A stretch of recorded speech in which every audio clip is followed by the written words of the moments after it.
Je te laisse. Bonjour à tous et bienvenue dans ce nouvel épisode de QAnon le podcast. Aujourd'hui, nous allons parler d'un sujet qu'on aime énormément. C'est vrai. Que tu aimes énormément. C'est vrai. Plus que moi d'ailleurs. Donc je suis un peu triste. On va parler de jeux vidéo. De jeux vidéo et du fait de streamer. C'est vrai. Parce que si vous ne savez pas... Donc ça fait pas un truc qu'on adore, ça fait deux trucs qu'on adore. Et ça, c'est pas mal. Et ça, déjà, donc ça fait 2 choses pour le prix d'une quand même. Parce qu'on aurait pu faire 2 épisodes différents. Et on vous sert ça sur un seul épisode. C'est quand même pas mal. Moi je dis. Vous êtes filmés, sachez-le. Si non, vous nous écoutez... Mais vous regardez. Vous regardez. Vous êtes filmés. Vous êtes filmés. Donc cet vas-y. épisode est filmé, ouais. Donc vous allez pouvoir voir nos têtes en direct live à chaque fois qu'on parle. Toutes nos réactions. Toutes nos réactions, tout et ça, que ce soit sur YouTube, sur Spotify, sur Apple Podcast, sur Amazon Music. Et je crois que j'ai oublié personne. On est à peu près pas mal. Je crois qu'on est à peu près pas mal. Bientôt sur Deezer, un jour peut-être. Croisez les doigts. Alors, on va commencer avec la première question. Donc je vais poser des questions à Quentin, il va répondre. S'il veut me poser des questions, il pourra aussi. Mais moi en tout cas, j'ai préparé un petit truc qui peut être sympa. Comment est-ce que tu as découvert les jeux vidéo ? Mais c'est une très bonne question. Non, en vrai, on n'a pas beaucoup préparé. J'ai juste, je connaissais les questions avant pour aussi vous demander, mais moi, je suis un joueur de jeux vidéo depuis longtemps. Parce que mes parents, ils jouent un peu aux jeux vidéo. Alors que dans notre génération, on n'a pas forcément déjà de tablette, de téléphone, ça n'existait pas quand on était petit. Non, ça n'existait pas. C'est fou en vrai de se dire que ça n'existait pas quand on était petit. C'était une autre époque. C'est une autre époque. Non, mais... quand tu penses, ouais, que quand tu le dis... C'est une autre époque. Du coup, moi, le premier jeu auquel j'ai touché, auquel je me rappelle surtout, j'ai des vrais souvenirs, c'est Hadibou, et c'était sur ordinateur. Ouais. Et je me rappelle pourquoi, parce que déjà, j'y jouais quasiment pas, j'avais pas le droit, je regardais un peu la télé, les dessins animés, tout ça, mais j'avais pas quasiment le droit d'aller sur l'ordinateur, parce que c'était l'ordinateur familial, donc j'imagine qu'il y avait des papiers, la compta, enfin bref, des trucs auxquels, quand t'as 3 ans, t'as dit toucher, quoi. Réinitialiser, entrée. Et je me rappelle surtout parce qu'en fait, je me rappelle qu'il y avait une souris Hadibou la souris était rouge avec des boutons jaunes et la molette bleue. Je me rappelle bien, tu vois. Et je me rappelle que le câble de cette souris-là était très court. Et du coup, je me rappelle que ça embêtait beaucoup mes parents de brancher cette fucking souris, parce que moi, je faisais chier, bien sûr, pour qu'il y ait cette souris sur l'ordinateur, pour que je puisse jouer à ce jeu. Ok ? Que tu trouvais extrêmement plaisant à 3 ans, donc. Ouais, je me rappelle des sensations de liberté, alors que je pense qu'aujourd'hui, je relance le jeu, je suis en mode... je crois qu'il y avait un niveau où t'avais genre un espèce de radeau et tu devais genre faire du slalom, tu vois, entre des obstacles. Et je me rappelle que je recommençais le niveau à l'infini, parce que je trouvais ça génial. Alors que je pense qu'en vrai, c'est super guidé, et je pense que les contrôles, si je remettais le nez là-dessus, je serais en mode, oula. Ouais. Compliqué. Donc ça, c'est... Mais après, il faut se remettre dans le contexte aussi, c'était début des années 2000, hein. Enfin, ouais. Je veux dire, c'est les premiers là, jeux... on est avant 2005, hein. Bah oui, au début des années 2000, c'est... Oui. Donc quand même. Donc ça, c'est mon premier souvenir de joueur. Si je continue un peu après, là, on se fait un petit saut, j'ai 8 ans, 9 ans, et mon père, à la sortie la PS2 Slim, il l'achète. Et en fait, il y jouera quasiment pas. Par contre, moi et mon frère, on a beaucoup joué enfant à FIFA et Need for Speed. Comment il s'appelle ? Normalement, Wanted. C'était le premier du nom. Et ce jeu-là, je l'ai poncé énormément. Et je l'ai jamais fini, parce qu'on a des bugs de sauvegarde à l'époque et tout, enfin bref. Mais donc voilà. Donc des jeux, soit multijoueurs, parce que FIFA, je poutrais mon frère, et maintenant c'est lui qui me poutre, mais bon, je prends le retour de la médaille, mais bref. Et des jeux de course. C'était ça un peu... moi, Quentin, enfant, à quoi il jouait. Okay. Je te retourne la question, toi, c'est quoi un peu, en termes de nostalgie, c'est quoi ton premier jeu auquel tu te rappelles, ou les premiers jeux Alors, le premier jeu, c'était un peu un truc comme Hadibou, sauf que c'était un peu la version pour les filles, tu vois. Ouais. Même si j'aime pas du tout faire un genre, peu ouais. le genre, mais c'est vrai qu'au début des années 2000, c'était très malheureusement, genré, oui. C'était extrêmement genré. Oui. Et moi, c'était un truc, alors je ne me rappelle plus le nom, mais je sais que le personnage, c'était un espèce de petit canard, elle s'appelait Lisette. Et d'ailleurs, je pleurais à chaque fois que j'éteignais parce que t'avais une espèce de cinématique où elle partait, enfin, elle était dans la rivière et elle partait et vraiment tu la voyais plus et je pleurais. Je trouvais ça tellement triste. Et en fait, ça t'apprenait, je crois, un peu les couleurs, les trucs comme ça. C'était le premier jeu auquel j'ai joué. Après, il faut savoir que mon père était un très gros joueur de jeux vidéo, dans le sens où il a poncé tous les Age of Empires, tous les jeux un peu de gestion, il adore ça, et vraiment il a toujours aimé les jeux vidéo, enfin que ce soit les bornes arcade, son rêve d'avoir une borne arcade par exemple.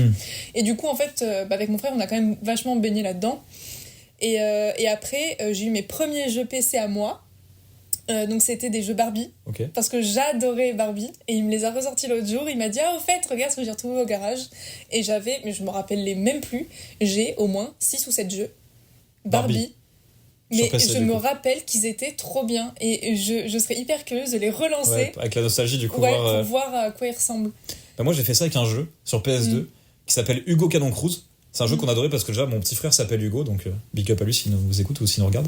Mais et c'est un jeu du coup où t'es sur un radeau et t'es un espèce de pirate et tu te bats contre des méchants, tu vois, c'est un peu ça l'idée. Mais du coup t'es sur un bateau et tu circules dans des niveaux. Et du coup ça c'était sur PS2 ? Et ça c'était sur PS2, ouais. Et du coup pareil, sensation de liberté de ouf parce que t'es dans des niveaux donc t'as quand même des limites de map, mais dans le niveau en gros tu te balades comme tu veux, t'as des obstacles, t'as des mines, t'as des ennemis, tu dois couler des bateaux, enfin bref. Et du coup tu pouvais jouer à deux, donc un qui naviguait le bateau et l'autre qui utilisait le canon qui était devant. Oh c'est trop bien ça. Et un peu vraiment le truc collaboratif. Franchement tu te tapes des barres. Mais assez dur aussi, enfin du coup comme on était enfant et tout, on n'a jamais réussi pareil à finir le jeu, je crois qu'on était à l'avant-dernier ou au dernier niveau, et on n'a jamais réussi à finir le jeu quoi. Donc ça ce serait un truc aussi, je l'ai relancé il y a 5 ans je dirais. Et je trouve c'est quand même très moche hein. Mais à part ça le jeu est encore super jouable, super fluide en fait, et je me dis un jour ça me ferait kiffer de le finir avec quelqu'un quoi, en mode aventure du coup en duo quoi. Ça pourrait être marrant si tu vois où je veux en venir. Bon bref, voilà hein, si vous voyez où il veut en venir, n'est-ce pas, suivez-nous sur Twitch. Exactement. Et le jeu voilà il est juste là, je vois ici. Ah parce qu'il est là en plus. Regarde, hop j'ai la jaquette, regardez les amis. Si vous nous voyez en vidéo, regardez, ça ressemble à ça, la jaquette, elle est incroyable. Et le jeu, vous le regarderez si vous voulez, mais du coup, tu vois, t'es sur un bateau avec des ailes sur les côtés, et ça n'a aucun sens, hein, et t'as un canon devant, et allons-y, let's go, quoi. Ok, ça, mais tu vois, ce qui est bien, c'est que vu que j'ai quand même... en vrai, genre les Barbies étaient construits pareil, tu vois. Donc ce qui fait que quand tu le décrivais, je connaissais pas du tout le jeu, et je l'imaginais comme ça, tu vois. Donc c'est ça qui est marrant. Après, moi, j'ai un autre truc aussi, ma première console. Ok, ouais, vas-y. C'était, alors je connais plus son nom exact, mais c'était une VTech. Ok. Et c'était, une dinguerie, non ? Ouais. Première console, bon c'était celle du coup avec mon frère, et on avait des jeux, Thomas il avait des trucs de foot je crois, mais qui étaient vachement bien. En fait on en avait plein, je crois que j'avais un truc de princesse, ou alors c'est Ariel la petite sirène, mais pareil, j'avais 7-8 ans, quelque chose comme ça.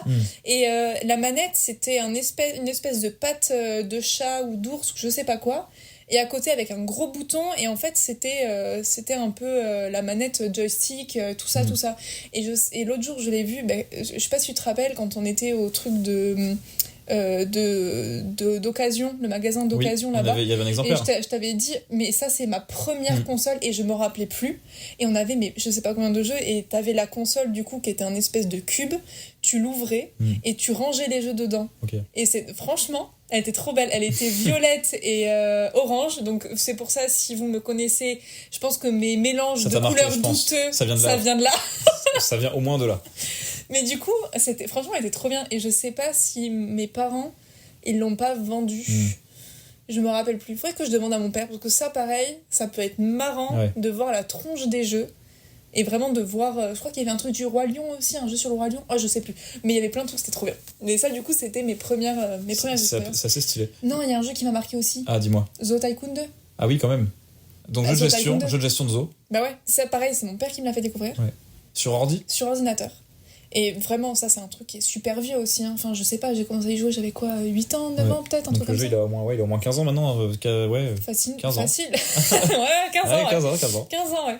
Et ce qui fait que ça, vraiment, c'était le premier jeu d'adulte auquel je pouvais jouer, qui était quand même assez simple d'utilisation. Et que du coup, maintenant, Zoo Tycoon, c'est ma référence, quoi, tu vois. C'est un de tes petits jeux préf, quoi. Ouais, je pense. Qui me fait aimer les jeux vidéo, ouais. Mais c'est cool parce que... Enfin, ce que je voulais dire, c'est... Moi, j'ai la chance d'avoir ma première console de salon. Je l'ai encore là à la maison, en fait. Et elle marche toujours, mais comme une horloge. Et ça, c'est, en termes de nostalgie, c'est ultra fort. Vous qui écoutez ce podcast ou qui regardez cette vidéo, n'hésitez pas à nous dire si, déjà, quelle est votre première console. Et aussi, est-ce que vous l'avez toujours ? Parce qu'on a beaucoup aussi... tu vois, mon frère et ma sœur, leur première console perso, ils ont eu des DS. Moi, j'ai pas eu cette chance-là. Ah, j'en ai eu aussi. Moi, Elles sont derrière aussi, d'ailleurs. Ouais. Moi, j'ai été team PSP. Ouais. Et on va dire que ça a moins bien vieilli. Une DS, aujourd'hui, tu la relances si elle a pas été trop défoncée, parce que... c'était hyper fragile, ça, par contre. C'était fragile, mais je veux dire... qu'est-ce que je voulais dire ? Moi, mon frère, il a toujours sa première DS. Oui. Et elle marche, aussi, je vais pas dire qu'elle marche bien, mais elle marche encore. Elle fonctionne, ouais. Que du coup, moi, la PSP, en fait, elle a assez mal vieilli et je suis même pas sûr aujourd'hui qu'elle se rallume, en fait. Donc, et parce que du coup, le logiciel interne est devenu obsolète. Et la batterie aussi, je pense qu'elle est juste morte. Ok. Bon, voilà. C'est vrai que les DS, ça tient encore vachement bien. Bon, peut-être la batterie qui s'essouffle un peu. Oui, bah tu la branches et mais ça marche. Mais tu la branches et puis c'est bon, quoi. C'est vrai que ça, pour le coup, c'est hyper pratique. Et c'est vieux aussi, ça. Les DS Lite, même il y a eu encore avant une édition, elle était hyper carrée, ça ressemblait à un Transformers, le truc. Et je m'en rappelle parce que j'ai une copine qui l'avait. Et elle était immense. Et c'était, du coup, limite, c'était le test, tu vois, la Nintendo c'est la V1, test, quoi, tu vois. Ouais. Et pareil, c'est trop bien. Et après, du coup, il y a eu la Lite. Et ça, quand c'est sorti, en vrai... ça révolutionne un peu le... Truc de fou, hein. Moi, c'est vrai que du coup, j'ai jamais eu, parce que c'est l'histoire qui a fait que, mais j'ai jamais eu d'affinité, on va dire, maximale avec Nintendo, en fait. Parce que j'ai pas eu ma console à moi, petit, sur laquelle j'ai pu faire des Zelda, des jeux comme ça. Et donc, ça arrivait assez tard. Et même encore aujourd'hui, en fait, on n'a pas de console type Switch. On a des Wii et des Wii U à la maison.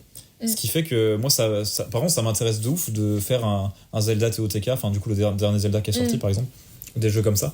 Mais c'est juste que j'ai jamais eu l'opportunité de les faire parce que j'avais pas la console qui permettait de faire tourner ces jeux. Et parce que du coup, comme je disais, moi enfant, je jouais à des jeux de course et à des jeux un peu de gestion aussi. On avait genre un Sims 2, Animal Company. Ça, on l'a poncé à tous les trois. Mais qu'est-ce que je voulais dire voilà, en gros, s'il y a un peu le panel de nostalgie des jeux de Quentin Petit, c'était jeux de course et jeux d'aventure un peu, quoi. Quel est ton style de jeu préféré ? Ça, c'est une question qui est ultra dure à répondre avec un style de jeu préféré. Parce que je vais faire ma réponse de politicien. Toi, tu sais pas choisir. Je dirais que ça dépend. Je dirais que j'adore jouer à deux types de jeux. Aujourd'hui, c'est principalement les jeux qu'on propose en stream d'ailleurs. C'est les jeux d'aventure, donc avec une histoire principale, dans un monde ouvert ou pas, mais en tout cas une aventure, quoi. Tu vis une aventure. Et les jeux de gestion. C'est les deux catégories principales. Donc dans les jeux d'aventure, t'as tout ce qui va être Assassin's Creed, The Witcher, GTA, donc les jeux comme ça, donc avec beaucoup de violence ou pas, mais en général c'est quand même des jeux Peggy 18, tu vois. Alors un petit peu du coup. Oui. Quand même. Violence, nudité, un drogue, beaucoup. Sexe, ce que tu veux, bon bref. Et les jeux de gestion où là l'inverse c'est plus soit du réalisme, donc des city builders, SimCity à l'époque, City Skylines plus récemment. Tropico aussi, licence incroyable de... Toi t'aimes bien Tropico. J'adore Tropico, j'adore l'humour dans Tropico. Si vous connaissez pas cette licence, vous êtes un dictateur dans les Caraïbes et vous faites des choses légales et des choses moins légales, mais avec un humour aussi. Enfin franchement, les quêtes sont trop bien écrites en fait. Enfin bref. Donc jeux de gestion. Et plus récemment, j'ai découvert aussi les trucs un peu plus thématisés. Planet Zoo, Planet Coaster, donc les jeux frontières, qui sont aussi vraiment des jeux très sympas à jouer. Où du coup tu crées des parcs d'attractions, tu crées des zoos et c'est cool. T'as plein de créativité sur franchement ils sont trop bien, plein de gameplay un peu variés. Ils sont vraiment trop bien. Et je trouve que ça s'y prête bien en stream aussi parce que moi si j'arrive sur un live Planet Zoo, City Skyline, un truc comme ça, je peux apporter aussi ma pierre à l'édifice en mode tiens, je peux streamer quand c'est le streamer, en tout cas lui donner des idées. Typiquement en ce moment on fait une zone Far West sur Planet Coaster. On est preneur aussi des idées des gens parce que ça peut nous faire modifier ce qu'on avait dans la tête. On a notre plan de base et après les gens ils peuvent apporter leur petite pierre à l'édifice et c'est cool, quoi. Donc pareil, n'hésitez pas à nous rejoindre sur Twitch parce qu'on a vraiment besoin de vous parce que on a une créativité débordante, mais souvent vous avez plus de créativité que nous. Donc seul on va vite, ensemble on va plus loin, quoi. Ça c'est beau. Mais l'expression est tellement con, mais en fait c'est tellement vrai. Mais c'est tellement vrai parce que nous on a notre spectre et vous avez votre spectre à vous et du coup à nous tous on a un spectre qui est énorme, donc ça donne des idées cool en fait. C'est vrai. C'est ça l'idée. Voilà. T'as parlé des jeux d'action, t'as parlé des jeux de gestion, enfin aventure action on va dire. Est-ce que ton jeu préféré de tout l'univers, vas-y je t'attends, est-ce qu'il appartient à ces styles là ou alors pas du tout? Si tu comptes en termes de nombre d'heures, mon jeu avec lequel j'ai le plus de nombre d'heures, il s'appelle Rocket League. Donc du foot avec des voitures. C'est un jeu exceptionnel. Alors moi, franchement, je le trouve atroce. Sur lequel j'ai maintenant des milliers d'heures de jeu, donc je sais même plus combien j'en ai. Enfin bref, ça devient débile. Du coup, rien à voir avec de l'aventure mais parce que du coup, est-ce que c'est vraiment ton jeu préf ou est-ce que c'est le jeu en mode tu sais pas trop à quoi jouer, t'y vas, quoi, tu vois? Je vais pas dire que c'est mon jeu préf en ce moment parce que j'y joue plus, là ça fait longtemps que je l'ai pas relancé. Donc je peux pas dire ça aujourd'hui. Mais dans mon historique, c'est un jeu qui a marqué plusieurs périodes de ma vie en fait. Donc je le mets quand même, oui. Ça fait combien de temps que tu joues? Ça fait depuis 2000... pas si longtemps, 2017. Ça fait 6 ans, quoi, 7 ans. Et t'es pas lassé? Non. C'est la meuf qui essaye de dire tu veux pas jouer à autre chose. En vrai, tu joues pas souvent. T'as passé une période où tu jouais plus. Beaucoup plus, ouais. Maintenant, j'y joue quasiment plus. Ouais. Mais tu vois, par exemple, je joue plus à des MOBA, donc League of Legends en ce moment, par exemple. Mais parce que c'est des jeux avec lesquels je peux jouer avec des copains. Et c'est des jeux aussi dans lesquels t'as toujours quelque chose à apprendre, en fait. Parce que c'est des jeux compétitifs, et c'est des jeux, si tu veux évoluer, bah du coup, y a un peu cet esprit shonen. C'est-à-dire, aujourd'hui, je suis à un niveau temps, et je dois arriver à ce niveau-là, mais la marche, elle est tellement haute. Mais par contre, quand tu y arrives, bah t'es le plus fort du monde, jusqu'à ce que tu te rends compte qu'il y a un ennemi qui est encore plus fort. Ouais. Et du coup, c'est ce truc-là d'amélioration continue qui est assez cool dans ces jeux-là. Et le côté aussi jouer avec des potes, enfin, c'est pour ça j'en ai pas beaucoup parlé, mais il y a plein de jeux que j'ai achetés ou auxquels je joue. Bah, en fait, j'y jouerai pas tout seul, mais comme j'ai des potes qui y jouent, bah du coup, j'y joue et je passe des purs moments, quoi. Ouais, genre Phasmophobia. Genre Phasmophobia, genre Lethal Company, League of Legends, ça en fait partie. Mais voilà, mais c'est vrai que aussi par rapport à d'autres potes, j'ai jamais eu la période Dofus, même tous les MMO. C'est pas que j'aime pas ça, c'est que j'ai jamais pris le temps de monter un perso à des niveaux, haut level, quoi, pour profiter des contenus haut niveau. Et c'est là qu'un MMORPG en général, il commence à être intéressant, en fait. C'est à partir du moment où t'as ton perso level max et tu commences à faire des donjons, pareil, en multijoueur. Et moi, je sais que j'ai jamais eu la patience de farmer à l'infini. Et pourtant, j'aime ça en plus farmer dans les jeux, donc ça me dérange pas en soi. Mais c'est juste que j'ai jamais eu le temps alloué à ça, en fait. Et donc, du coup, je suis incapable de citer j'ai testé plein de MMO, mais j'ai jamais testé assez pour me dire ouais, celui-là, vraiment, je vais me prendre un abonnement à WoW et y aller, quoi. Ouais. J'ai jamais eu ce truc-là.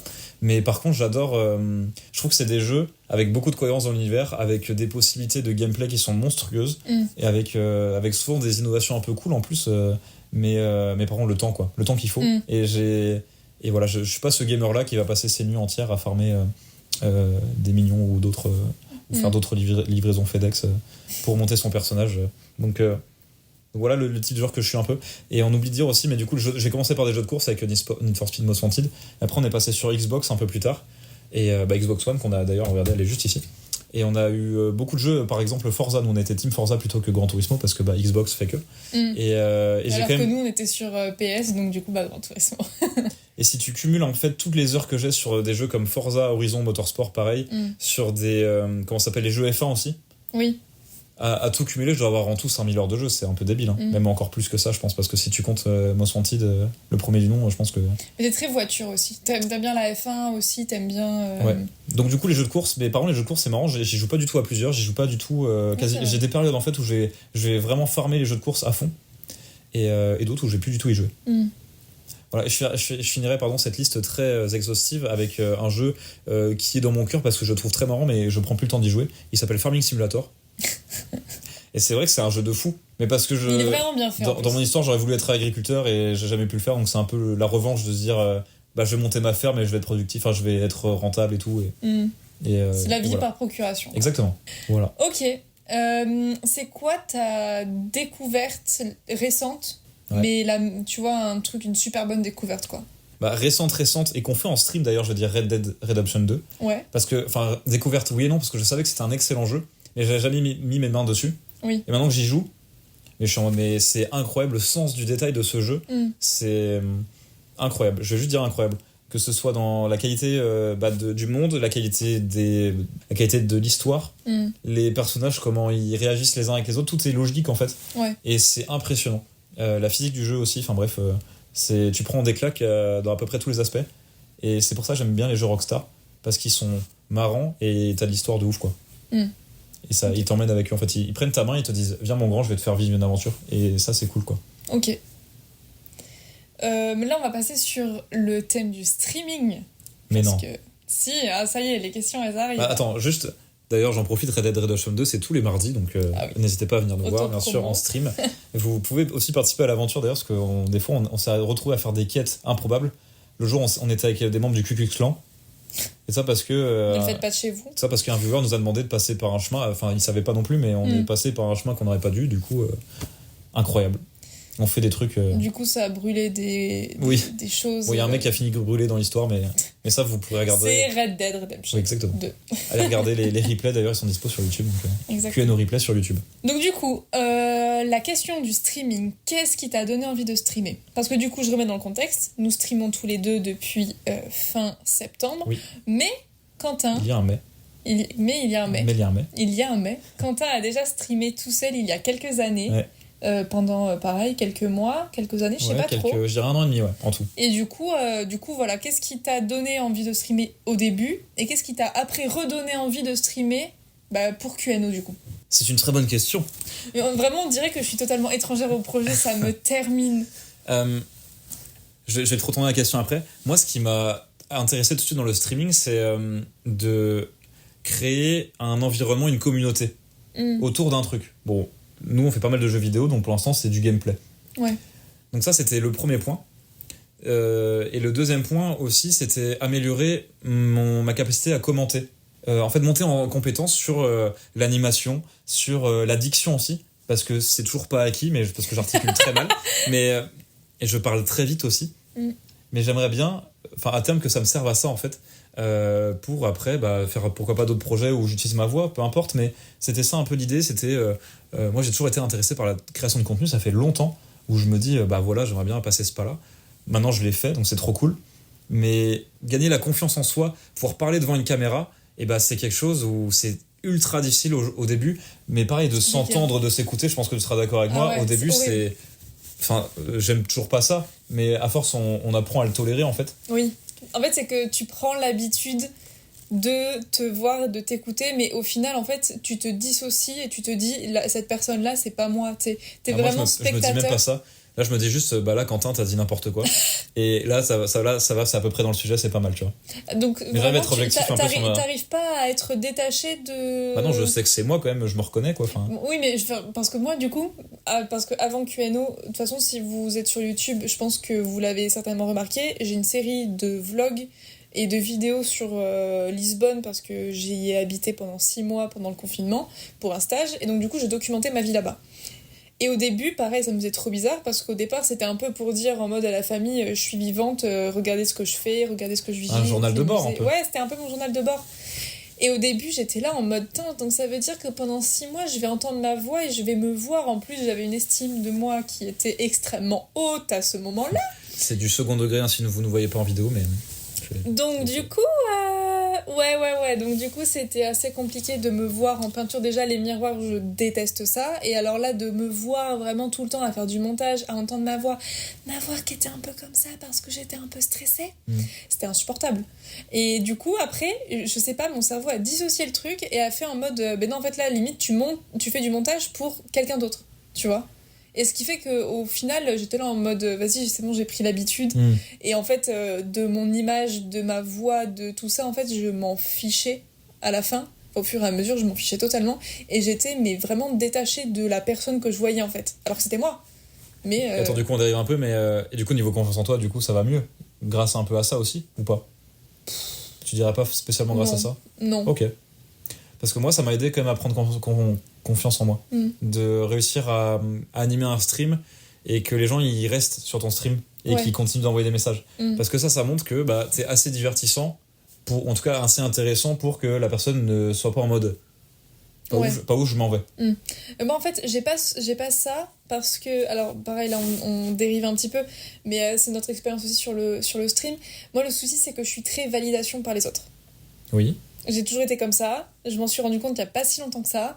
Et en fait, si je n'ai pas de retour de quelqu'un, pour moi, en fait, ce que je fais, c'est 0, c'est blanc, en fait. Mais ça vaut rien, quoi. Il n'y a pas de couleur, tu vois, c'est blanc, il n'y a pas...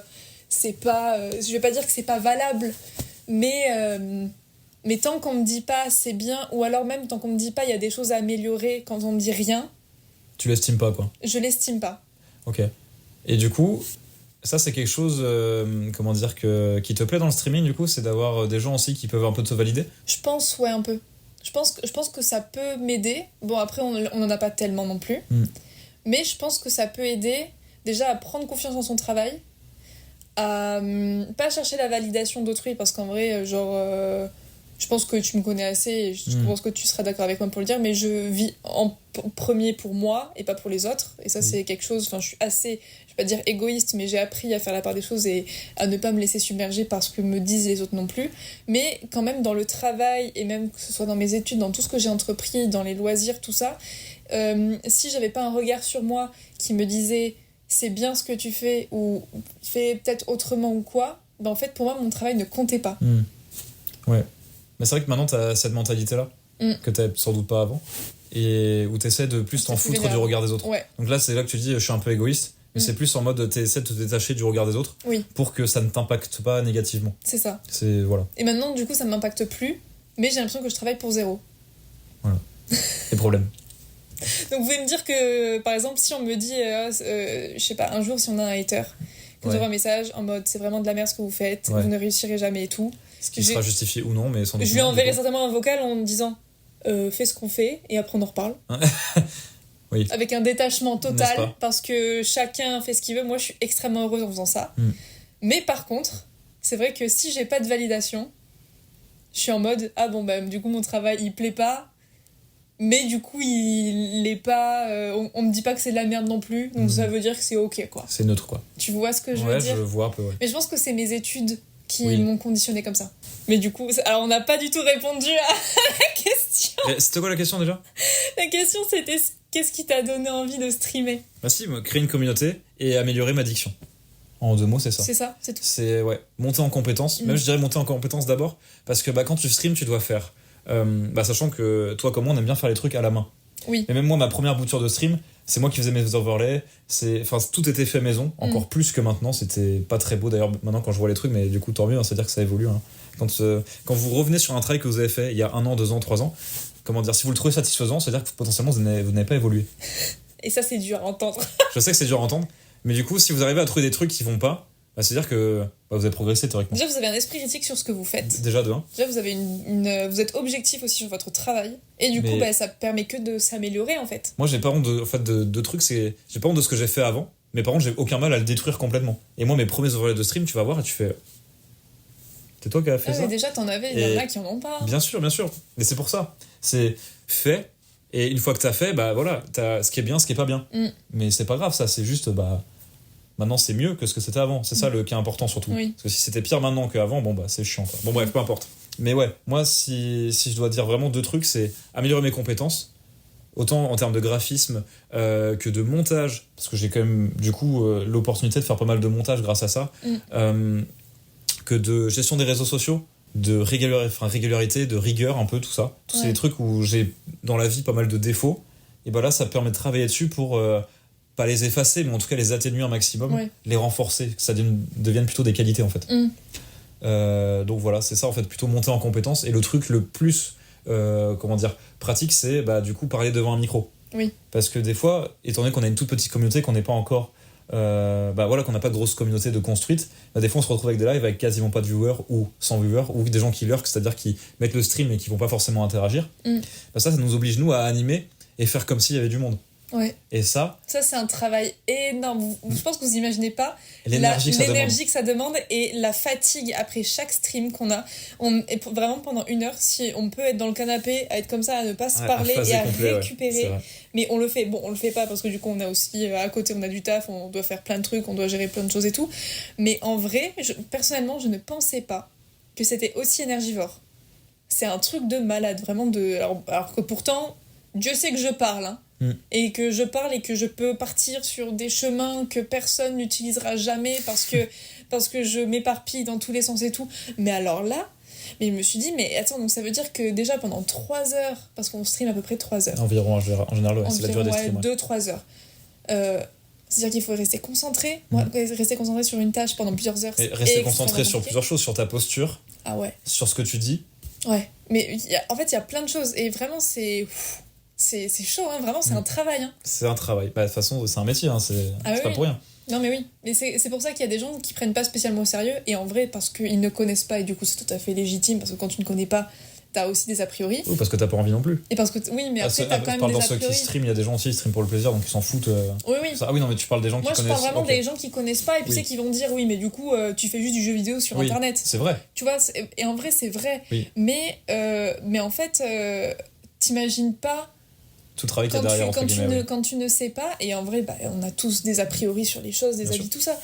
Et en vrai, quand tu ne sais pas, c'est compliqué de se mettre à la place de quelqu'un qui du coup doit faire du montage, doit tout régler au niveau des logiciels, des overlays, doit aussi maîtriser un petit peu les jeux et savoir en parler, doit pouvoir faire plusieurs choses en même temps. Rien que, voilà ce que j'allais dire, rien que jouer et parler en même temps. Ah ouais. Sur certains jeux, ça dépend. Et quand on fait des jeux de gestion, c'est tranquille. Et encore, quand t'es concentré et tout, de devoir commenter, tu sais, de trouver des sujets aussi de discussion. Je suis d'accord, mais c'est quand même moins dur que quand tu joues à des jeux compétitifs, je vais dire plutôt. Oui. Typiquement, moi je joue à League of Legends avec mes potes. Je pourrais jamais streamer League of Legends pour deux raisons. De un, je suis trop nul, et de deux, si je suis en game, j'arrive pas à communiquer. Enfin, je communique juste sur les infos de base, mais je suis incapable de commenter ce que je fais en plus, quoi. Donc du coup, je fais un big up à tous les streamers qui streament des jeux compétitifs. Non mais parce que vraiment, les gars, je parle des streamers qui arrivent à animer en plus de jouer à des jeux. Ça c'est fort, hein. C'est archi fort, hein. On se rend pas compte. Et je parle notamment surtout des énormes, les gros streamers sur des jeux comme des Call of Duty, des Valorant ou d'autres jeux des FPS, qui arrivent à mettre des grosses têtes en animant leur chat tranquille, en disant le chat et tout. Tu te dis mais comment les mecs font? Enfin, c'est un truc j'arrive pas même pas à comprendre. Mais ça, c'est pareil, c'est un skill dans le cerveau, c'est un truc, c'est de l'entraînement, et voilà, c'est des années et des années de pratique. Mais chose que je n'ai pas aujourd'hui et que je n'aurai jamais, et c'est pas grave parce que c'est pas ça qu'on veut faire non plus. Sur Twitch, nous on veut plutôt créer un espace un peu bienveillant, une safe place, et sur lequel on s'amuse. Voilà. Du coup, t'as un peu répondu à la dernière question qui est qu'est-ce que ça t'apporte de streamer ou de faire du coup du jeu vidéo sur Internet? En vrai, ça m'apporte quand même plusieurs choses. Ça m'apporte beaucoup de fun parce que partager ces parties en ligne et qu'il y ait d'autres gens qui commentent ce que tu fais. J'ai un peu le truc que tu vas dire, enfin que t'as dit tout à l'heure, c'est le truc de validation. Et ce truc-là, il est quand même satisfaisant aussi de se dire que ok, les gens ils kiffent ce que tu fais, mais en fait c'est aussi plutôt les gens ils viennent passer un bon moment avec toi. Et tu vois, on a des jeux typiquement Planet Coaster, on en parlait. Planet Coaster, maintenant on a des gens qui viennent tous les mercredis pour voir ce jeu. C'est ça. Et ça crée un rendez-vous. Et je trouve que créer des rendez-vous cool dans la semaine des gens, et un peu à l'instar d'une émission de télé, il y a certaines émissions de télé, tu allumes, enfin surtout quand moi je regarde plus la télé aujourd'hui, mais quand j'étais enfant, j'allumais telle chaîne de dessin animé à telle heure, j'avais ce dessin animé là, c'était mon petit rendez-vous, quoi. Bah ouais. Et là, ça devient un petit plaisir. Une habitude, quoi. Ouais. Et le fait que du coup nous on propose sur notre chaîne avec notre planning et tout, parce que du coup on fait des plannings aussi, mine de rien, on est assez structuré là-dessus. Mais du coup ça crée des rendez-vous. Et ça c'est cool quand les gens répondent présents au rendez-vous. Donc ça m'apporte de l'amusement, du fun et une certaine satisfaction. Ça, c'est le premier point. Ça m'apporte pas mal de stress aussi. Parce que y a quand même le stress des stats, le stress on disait de bien parler, de bien se tenir. Et pas le stress, mais un peu le truc de mince, aujourd'hui, il n'y a personne qui regarde notre stream ou quasiment. Pourquoi ça, alors que je propose du contenu qui est, ça se trouve, le meilleur contenu que j'aurais proposé cette semaine. Alors que la semaine dernière, il y a eu 10 personnes qui ont regardé le stream et que là, il n'y en a plus qu'une, tu vois. Ouais. Ça aussi, tu te dis, mais genre, pourquoi est-ce que ça a fonctionné la semaine dernière et que là, ça fonctionne plus? Qu'est-ce que j'ai fait de différent? Mais ça... Mais après, il y a des choses aussi qui peuvent être indépendantes de notre volonté. Il peut y avoir des événements aussi qui, du coup, regroupent les streamers, aussi, les viewers et les communautés des autres streamers. Sur des gros streams. Sur, du coup, des gros streams. Et nous, petits streamers, on est là en mode bonjour et merci beaucoup à ceux qui sont là parce que ça veut dire que vous préférez notre contenu à celui des autres.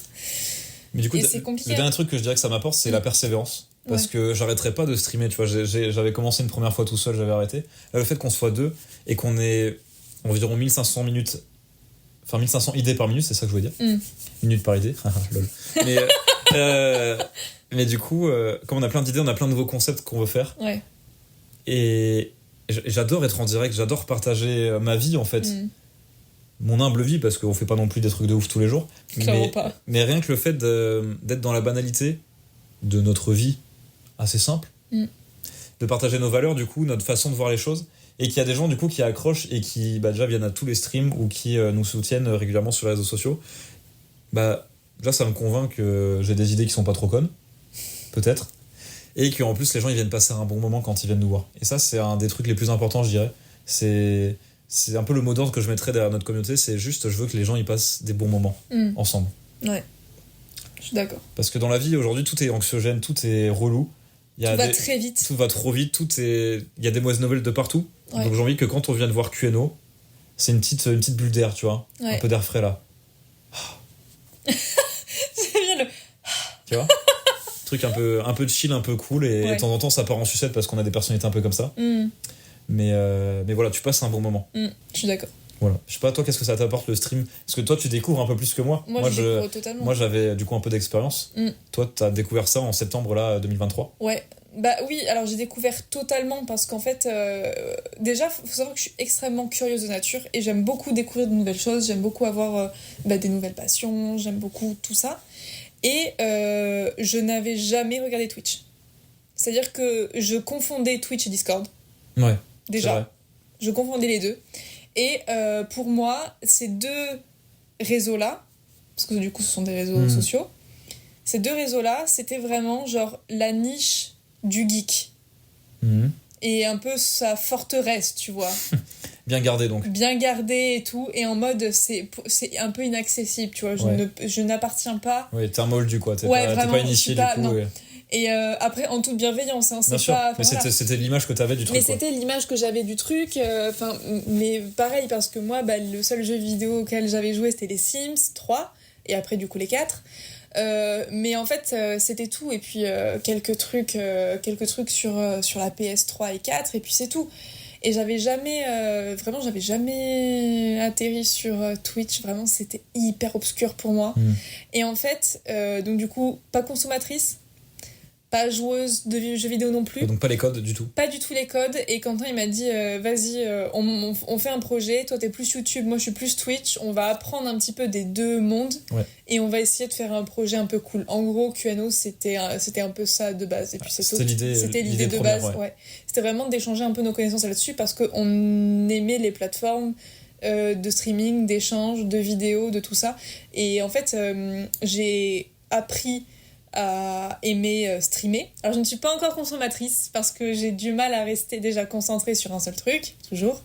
Et le format du coup très long à regarder quelqu'un qui joue, j'aime bien, mais pas trop quoi. Pas trop non parce plus. que c'est pas quelque chose que tu consommes de base non plus en format long sur YouTube, donc non. c'est pour ça. Ouais, même sur YouTube c'est pas dans tes habitudes de conso, tu vois. Et du coup en fait ce que ça m'a apporté déjà, c'était de la nouveauté, parce que souvent je me conforte dans mon confort justement, comme beaucoup de monde, c'est normal, tout le monde je dirais, même dans notre petite zone douillette on y est bien, et, c'est ça. Et pourquoi aller voir à l'extérieur, c'est ça. alors que moi je suis bien au chaud chez moi quoi. Et je me rappellerai toujours du stress que j'ai eu pour le premier stream. C'était horrible, genre vraiment je stressais parce que j'avais peur du coup d'être en direct devant des gens, parce que le souci c'est que quand t'es quelqu'un de spontané, tu ne contrôles pas souvent ce que ton cerveau a envie de faire dire à ta bouche. Ce qui fait que je me suis dit mais je vais me faire ban en 2 jours quoi, c'est mort, je vais sortir des dingueries, je vais me faire ban.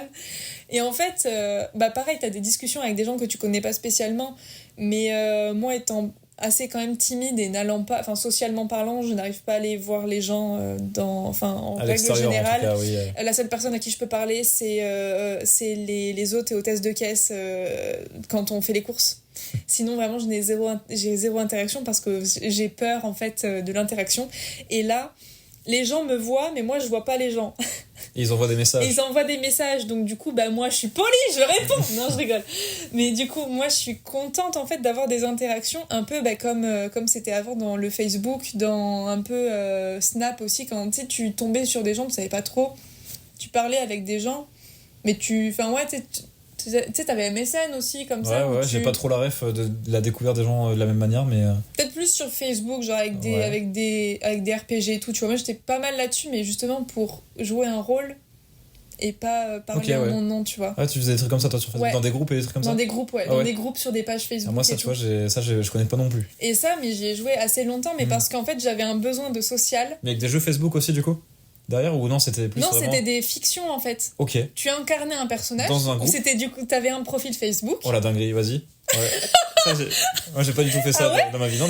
Moi, je joue aux jeux, tu sais, genre, je sais pas, les jeux Facebook, tu sais, ou dans les conversations Messenger. Non, là, c'était, il y avait un tu arc crées ça. un profil, genre, moi, mon profil Ophélie Plot, c'était, du coup, j'avais un autre profil, je me rappelle plus du tout comment ça s'appelait. Un pseudo à la con. Et du coup, en fait, t'avais une histoire.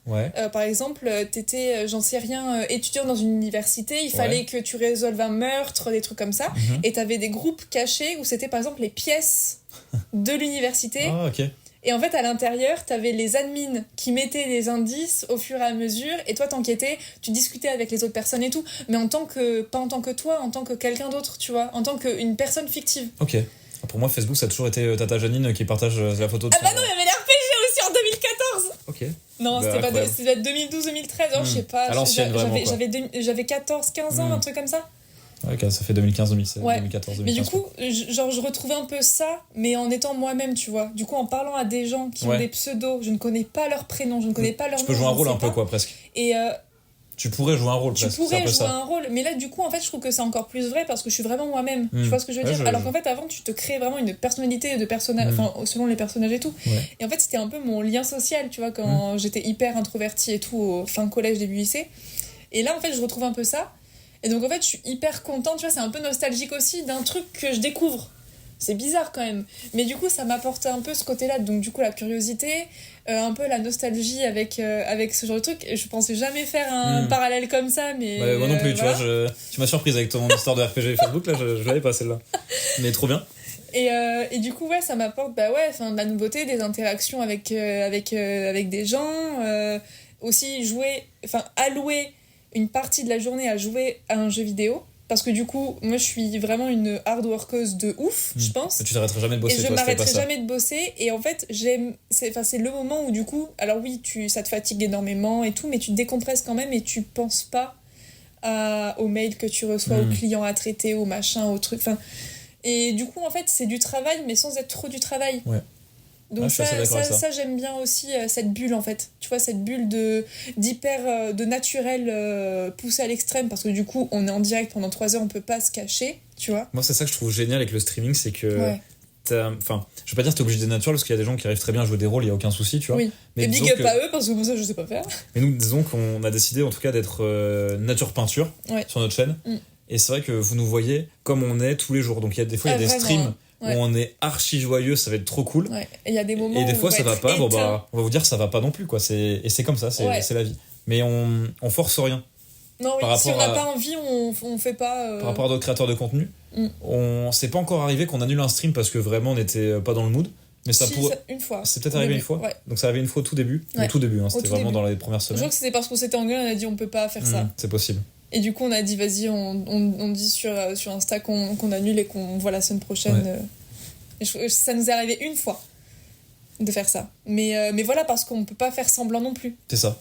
Parce qu'on peut pas. Mais sinon, en général, ça prouve aussi qu'on s'engueule pas trop, du coup, et que ça se passe bien. Parce que mine de rien, on a un micro pour 2 voix. Et Parfois, on essaie de crier plus fort que l'autre. De toute façon, je pense que vous nous voyez. Les derniers lives ont été survoltés. C'était bien animé, Mais donc, non, voilà, c'est ça qui est cool aussi. Et je pense que c'est quelque chose qu'on trouve pas dans d'autres chaînes aussi, c'est que on est un couple et on stream à 2. Et ça, c'est quelque chose aussi qu'il faut qu'on mette plus en avant. Parce que c'est une singularité un peu. Et je pense qu'on vous partagera un peu plus maintenant, en 2024, je pense, nos expériences un peu de... c'est pas la recette qui marche, c'est un peu prétentieux de dire ça, mais notre organisation en mode comment est-ce qu'on arrive à tu vois, séparer le pro du perso, parce qu'on est tout le temps à la maison, donc c'est-à-dire qu'on est H24 ensemble en fait. Ah oui, littéralement. Donc, et en plus, moi plus que toi, parce que toi tu sors un peu de la maison, moi je ne sors jamais. Donc là c'est sûr que moi je suis H24 à la maison. Toi, parfois, tu fais des allers-retours. Moi, je fais du sport, donc c'est pour ça. Du lundi au vendredi, on est là l'un sur l'autre. En plus, dans un appartement qui est pas très grand. 30 mètres donc, en fait, quoi. vraiment, là, on est dans la partie... Bon, là, du coup, on se filme, donc c'est du travail. Mais on est dans la partie repos, normalement. Et juste derrière vous... Il y a les bureaux. Donc là, pour ceux qui nous écoutent juste en audio, en fait, je suis juste en train de dire que là, on est dans le canapé, et juste derrière l'objectif, donc le téléphone qui est à 1 mètre. À 1 mètre, derrière, il y a nos bureaux, quoi. Et c'est là qu'on travaille. Donc du coup, vraiment, séparation pro-perso. Et on y arrive, hein. Et le souci, le problème dans tout ça, c'est qu'on y arrive. C'est qu'on y arrive bien, même. On y arrive très bien, même à séparer pro du perso. Et ça, c'est cool. Mais donc voilà, ça, c'est des choses sur lesquelles on pourrait traiter d'ailleurs, peut-être dans notre épisode de podcast, plus en détail sur les réseaux sociaux. Mais ça viendra pour un prochain épisode. En tout cas, voilà, moi j'ai fait Enfin, je sais pas si t'as d'autres questions. Alors, j'ai pas d'autres questions, mais j'ai préparé juste un petit tag. Quel est le jeu où t'as le plus d'heures ? Tu l'as dit. Ouais, Rocket League. Le jeu pour jouer avec ses potes le soir. En ce moment, League of Legends. Mais je vais dire Lethal Company pour changer. Le jeu pour une soirée chill avec sa moitié. C'est ce que j'allais dire. J'allais dire Lego Star Wars, mais ce sera pas chill du coup. Parce qu'on va s'engueuler. Donc, je veux dire un jeu auquel on n'a pas encore joué, mais que j'aimerais bien tester à deux, et je pense qu'on s'en sortirait bien, c'est It Takes Two. Voilà, donc c'est... tu vois, quand j'ai écrit la question, je pensais à Overcooked. Ah oui. Bah, c'est un bon jeu, ça, par contre. C'est un bon jeu. Ça, c'est un super jeu, même. Dernière question. Le jeu pour faire découvrir les jeux vidéo. Oui, là, comme ça, bam, bam, bam. Je vais dire Minecraft. Ah ouais ? Ouais. Ok. Parce que dans Minecraft, tu peux tout faire, et c'est trop bien. Ok. Donc vraiment, le truc monde ouvert, tu construis tout. Le bac à sable. Ouais. Montrer un peu les possibilités, du coup. Minecraft. Ok. Allez, vas-y, je te le fais à toi aussi. Parce que bon, y a pas que moi qui dois répondre après tout. Quel est le jeu où t'as le plus d'heures ? Les Sims 3, je pense. Ou Animal Crossing New Leaf. Le jeu pour jouer avec tes potes le soir ? J'ai pas de potes, donc... non, je sais pas... Même hors jeu vidéo. Un jeu de société. Jeu de société... Il y en a trop. Non, je panique. Jeu de société... je dirais Splendor. Le jeu pour chiller avec sa moitié. Mais du coup, j'ai dit Overcooked. Et du coup, un jeu pour découvrir les jeux vidéo ? Alors ça, c'est compliqué, parce que le jeu vidéo en global... Le jeu vidéo en global, moi, le souci, c'est que c'est très niche ce que je fais. Je sais ce que tu pourrais répondre. Tu pourrais répondre The Witcher, je pense. Moi, j'étais plus sur un Planet Coaster. Ah oui. Jeu de gestion, donc. C'est un peu mon truc à moi, tu vois. Ceci est la fin de cet épisode. On a kiffé, je pense, le tourner. C'était cool. Hyper cool. Merci beaucoup d'avoir regardé jusqu'au bout. Merci beaucoup pour votre soutien. On se retrouve du coup dans 2 semaines pour un prochain épisode de podcast qui sera que en audio cette fois-ci. Absolument. Et puis, moi, j'en profite juste pour dire, si vous avez une PS2, achetez ce jeu. Voilà, c'est pas un placement de produit, c'est juste un placement de produit du cœur. Hugo Cannon Cruise pour nos auditeurs exactement. only. Et donc, jeu de ouf. J'ai pas relancé en plus, donc ça se trouve je fais la promo et on relancera ensemble. Et si vous y jouez, vous y jouez, dites-le nous. Si vous avez la ref, clairement, dites-le nous. Dites-le nous, parce que ça, c'est un truc, je pense qu'il n'y a pas énormément de gens qui s'en souviendront. Là, on est très niche un peu. On est très niche là. Mais c'est trop bien. Mais du coup, voilà, dites-nous. En tout cas, si vous avez joué à ce jeu, sachez que vous êtes des vrais. Ce sera le mot de la fin. On vous souhaite une très bonne journée, une très bonne soirée, une très bonne nuit. On ne sait pas trop ce que vous faites actuellement, mais en tout cas, plein de gros bisous et on se dit à la prochaine. Ciao, ciao.